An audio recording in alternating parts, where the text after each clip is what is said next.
కుమార్ యాదవ్ గారిని మాట్లాడవలసిందిగా కోరుతున్నాం. విజయవాడ ఉత్సవం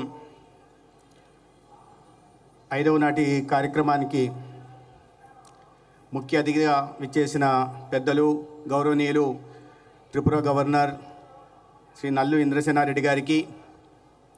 వేదిక మీద ఉన్న ఇతర పెద్దలకి, ఈ సాయం సంధ్య వేళ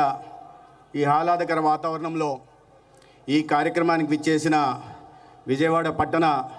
కళాభిమానులకి, సాహితీ ప్రియులకి అందరికీ నమస్కారం. దసరా సందర్భంగా జరుగుతున్న శరన్నవ రాత్రుల సంబరాల్లో, ఉత్సవాల్లో విజయవాడ ఉత్సవాన్ని కూడా కలిపి ఉత్కృష్టమైన మన సంస్కృతి సంప్రదాయాల్ని పరిరక్షిస్తూ ఘనమైన మన వారసత్వ సంపదని నేటి యువతరానికి తెలియజేస్తూ ఇంద్రకీలాద్రి ప్రాశస్తాన్ని, కృష్ణమ్మ తల్లి అందచందాల్ని, కనకదుర్గమ్మ తల్లి మహత్యాన్ని ఇవాళ ప్రపంచానికి చాటి చెప్తూ జరుపుతున్న ఈ ఉత్సవాన్ని, ఈ ఉత్సవం వెనక ఉన్న కేసినేది చిన్ని గారిని, పట్టాభి గారిని, మురళీకృష్ణ గారిని, ఇతర నిర్వాహకులందరికీ కూడా అభినందిస్తూ ఆధ్యాత్మిక చింతనతో భక్తి కార్యక్రమాలు మాత్రమే నిర్వహించడం కాకుండా సాంస్కృతిక కార్యక్రమాలని, అదేవిధంగా మన కళావైభవాన్ని కూడా పరిరక్షిస్తూ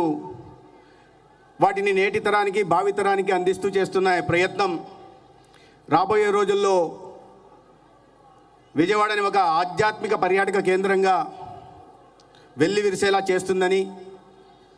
గతించిన సాంస్కృతిక వైభవాన్ని మళ్ళీ తిరిగి రప్పిస్తుందని ప్రగాఢ విశ్వాసంతో ఉన్నానని తెలియజేస్తూ, అదేవిధంగా ఈ దసరా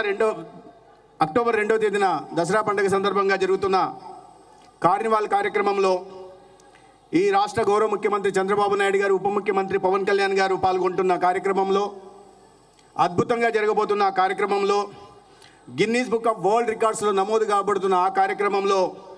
విజయవాడ పట్టణం ప్రజలు, ఎన్టీఆర్ జిల్లా ప్రజలు, చుట్టుపక్కల జిల్లాల ప్రజలు కూడా పాల్గొనాలని, భాగస్వాములు కావాలని కోరుకుంటూ, మీరందరూ కూడా ఇవాళ జరుగుతున్న ఈ ఆధ్యాత్మిక సాంస్కృతిక కార్యక్రమాలు చూడడానికి, వీక్షించడానికి వచ్చారు. కాబట్టి అధిక ప్రసంగాన్ని ఆపేస్తూ ధన్యవాదాలు తెలియజేసుకుంటూ ఒకసారి మీ అందరికీ కూడా ముందస్తుగా దసరా శుభాకాంక్షలు తెలియజేసుకుంటూ సెలవు తీసుకుంటాను. ధన్యవాదాలు. ధన్యవాదాలు సార్. మరి ఇప్పుడే గుడివాడ నియోజకవర్గ శాసనసభ్యులు